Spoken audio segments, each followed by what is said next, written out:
Señor. Bueno, hoy el Señor quiere compartir con nosotros una palabra sanadora, así como lo decía la canción que está sanando nuestro corazón.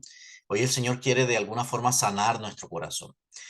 Cuando yo voy al libro de Génesis en el capítulo 1, en el versículo 26 y versículo 27, dice la palabra que Dios estaba creando al hombre, pero dice algo muy hermoso, dice que lo creó a su imagen y semejanza, tanto en el versículo 26 como en el versículo 27. En el 26 dice que lo va a crear a su imagen y semejanza, y en el 27 dice que ya lo creó a su imagen y semejanza. Entonces, me parece muy hermoso esto de que nosotros podamos entender que nosotros somos creados a imagen y semejanza que de Dios. Aunque a veces cuando veamos el espejo por ahí un gordito, algo que no nos gusta, pero somos creados a imagen y semejanza de Dios. Y eso hace referencia a que nuestra alma y nuestro espíritu fue creado a imagen y semejanza de Dios. Se cree que Dios creó primero el espíritu y después creó la carne. Entonces, de alguna forma, nuestro ser está creado a su imagen y semejanza. Y para poder entender esto un poquito, vámonos al libro de Hechos de los Apóstoles. Yo puedo ver la vida del apóstol Pablo, que antes de ser Pablo era Saulo de Tarso. Y veo que Saulo de Tarso era una persona que se preparó teológicamente, él conocía las escrituras, era una persona determinada, era una persona decidida. Y antes de ser el apóstol Pablo, que era Saulo, él perseguía a los cristianos. De hecho, Saulo fue el que ordenó la muerte del primer mártir cristiano, que fue Esteban. Esteban fue apedreado y esa orden la dio Pablo. Entonces, vemos que Pablo perseguía a los cristianos. Antes de ser Pablo era Saulo, se llamaba Saulo de Tarso. Y después dice la palabra que en el capítulo 9 de Hechos de los Apóstoles, él iba camino a Damasco con una orden de los principales sacerdotes para arrestar a los cristianos que estaban en Damasco, encarcelarlos, azotarlos, incluso algunos matarlos. Ese era Pablo, antes de ser Pablo el que conocemos nosotros hoy en día. Y estando en ese camino a Damasco, iba con unos oficiales de él, con unos guardias. Dice que Jesús se le aparece en un resplandor, él se cae del caballo y Jesús le habla. Dice que él es al quien él persigue. Por consiguiente, Pablo es llevado a Damasco, donde estuvo 3 días. Después fue un profeta, oró por él y Pablo se convirtió en el apóstol Pablo, en el Pablo que todos conocemos hoy en día, en que el que escribió más de la mitad de las epístolas del Nuevo Testamento, el que fundó cantidades de iglesias en todo Asia, en todo Roma. Entonces, de alguna forma, esa personalidad que Pablo tenía antes de ser Pablo, cuando era Saulo, Dios la utiliza para lo que conocemos hoy en día del apóstol Pablo. Y quiero traer esto hoy a la vida de nosotros, porque de alguna forma nuestras experiencias tempranas, es decir, aquellas experiencias que nosotros hemos tenido en nuestra infancia y en nuestra adolescencia, marcan nuestra personalidad. Es decir, lo que yo soy hoy en día no hace referencia a mi carácter, sino a mi personalidad. Los rasgos de mi personalidad fueron formados en mi etapa temprana, en mi infancia posiblemente. Y las experiencias que yo viví, que en algunos casos fueron dolorosas, traumáticas, por falta de afecto, por infinidades de cosas, forjaron mi personalidad. Es decir, mi personalidad hoy en día fue determinada en esa etapa temprana. Y entonces así le sucedió al apóstol Pablo. Eso que Dios forjó en él, esa personalidad quedó determinada, que se proponía, lo que se proponía lo lograba, decidido.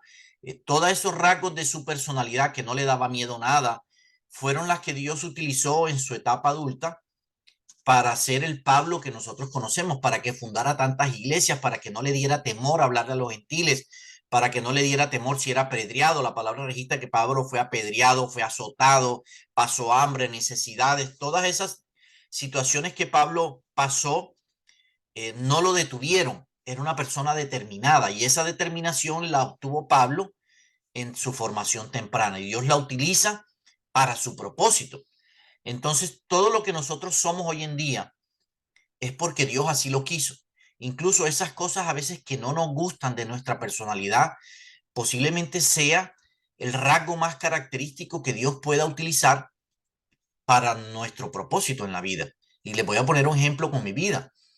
En alguna forma, lo que yo viví en en mi etapa temprana de mi vida, hicieron que yo fuera una persona callada, que fuera una persona introvertida.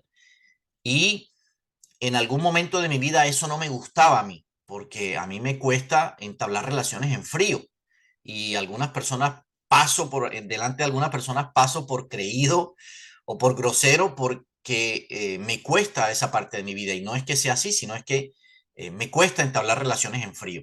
Y eso no me gustaba de mi personalidad porque me volvía una persona muy callada. Y por algún tiempo de mi vida no lograba entender por qué era así. Incluso quería cambiarlo, pero como es un rasgo de nuestra personalidad, eso no se puede cambiar.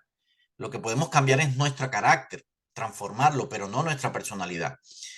Y una vez que yo pude entender, que pude sanar mi corazón, pude entender que yo soy creado a imagen y semejanza de Dios y que ese rasgo de mi personalidad que no me gustaba era lo que Dios iba a utilizar para ejercer mi ministerio hoy en día. Hoy en día yo puedo tener la capacidad de escuchar a las personas y permanecer callado mientras que las personas hablan y permitir que las personas se desahoguen, permitir que las personas hablen, que las personas cuenten, sin yo entrometer o querer hablar lo que no debo hablar. Entonces, ese rasgo de mi personalidad que no me gustaba, ahora me fascina, porque es lo que me permite ejercer mi ministerio.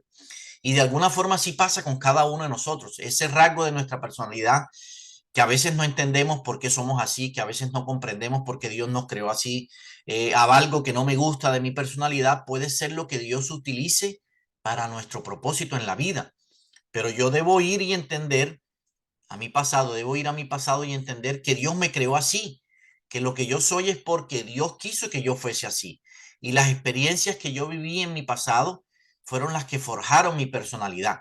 Entonces, cuando yo entiendo eso, puedo sanar mi pasado, puedo perdonar a mi pasado, puedo perdonarme a mí mismo y entender que eso es lo que Dios necesitaba que yo fuese.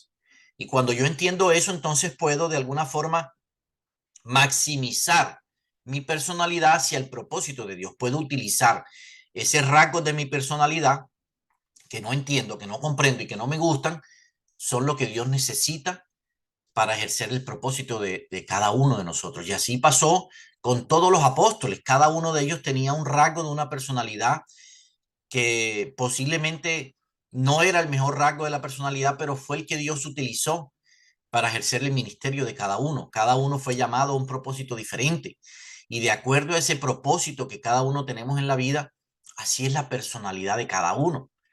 Y esa personalidad es la que Dios utiliza para llevar su evangelio, para cumplir el propósito de cada uno de nosotros. No necesariamente porque cada uno de nosotros vaya a predicar, pero cada uno de nosotros tiene un propósito. Y esa personalidad fue dada de acuerdo al propósito que cada uno de nosotros tiene. Y hoy quería invitarlos a través de esta vitamina de amor que meditáramos, que analizáramos un poco qué es ese rasgo de nuestra personalidad que no nos gusta, qué es aquello que yo soy que no me gusta. Y posiblemente entender que ese rasgo de personalidad es lo que Dios necesita para nuestro propósito. Fue lo que Dios creó para su propósito. Yo fui creado a imagen y semejanza de Dios. Y lo que yo soy es porque Dios quiso que así fuese, porque Dios necesitaba esa personalidad en mí para el propósito que Dios tiene para la vida de cada uno. Cuando yo entiendo eso, yo puedo sanar mi pasado, puedo ser libre de mi pasado y no ver a mi pasado como una tortura, no ver a mi pasado como algo que me esclaviza, como algo que me duele, sino ver a mi pasado con gratitud. Cuando yo veo a mi pasado con gratitud, entonces puedo mirar hacia adelante, hacia mi futuro y ver lo que Dios tiene para mí. Pero mientras que yo vea esté atado a mi pasado con dolor, con faltas de perdón, entonces no voy a poder mirar hacia adelante porque no estoy viendo lo que Dios hizo en mi vida, que fui creado a imagen y semejanza de Dios. Espero que esta palabra del día de hoy los ayude, los reconforte y traiga claridad a nuestra mente y aún más traiga sanidad a nuestro corazón.